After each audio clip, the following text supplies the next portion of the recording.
mounts. Okay, it's pretty stupid, but we're going to end up in full mounts, and then we're going to look for 2 submissions on full mount. Okay.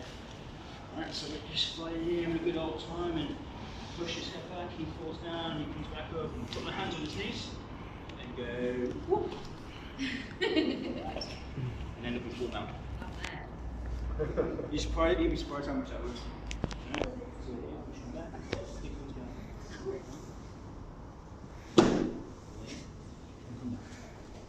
So end up in full mount.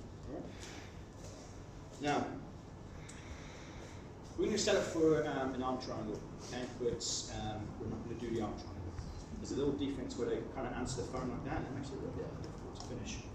All right, so obviously we need to get there in the first place. So we're going to look to get underneath here and isolate this arm. All right, put your hand underneath here, all right, and you're just going to try and. You want me to pin up? So we're here. Now he does the answer the phone. Okay. Now keep here. There's going to be 2 options here. We've got a wrist lock, which you're totally illegal to do for you like that. It's totally illegal for blue belts in this next one anyway. Have they changed that role? Huh? Have they changed that role? Oh, it's a different organisation. So, yeah. Sub only. But we're going to also look for Americana. So the Americana is pretty simple. So we're here. Keep this pressure here. You know, this is not working now. We're just going to grab the wrist. Okay. You can also. There's that wrist. Decelerate it. And off we go. Alright. So that's a pretty nasty one. Okay.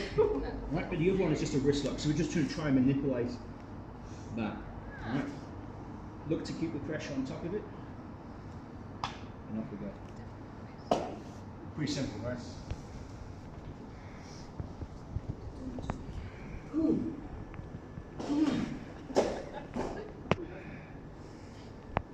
Alright, so here, isolate this arm, drag it over, and then we're here. The answer the phone. Right. Keep this nice and tight, and I don't want to go too far. Alright, that's just as simple as it looks. Alright, the only thing you need to do is obviously keep locking this elbow. If I do it from here, you can get out pretty nicely. So I need to keep that there between the side of my face and my shoulder. Okay, and just take it. If it's too strong there, look to see where his wrist is, and just put pressure on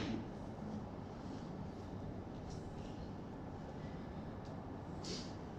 Any questions? That's it. You want to see it? Yeah. Ooh, Charles? Charles, come back. So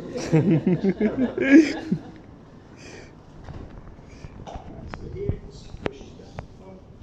Grab his knees. And we'll jump. Already here.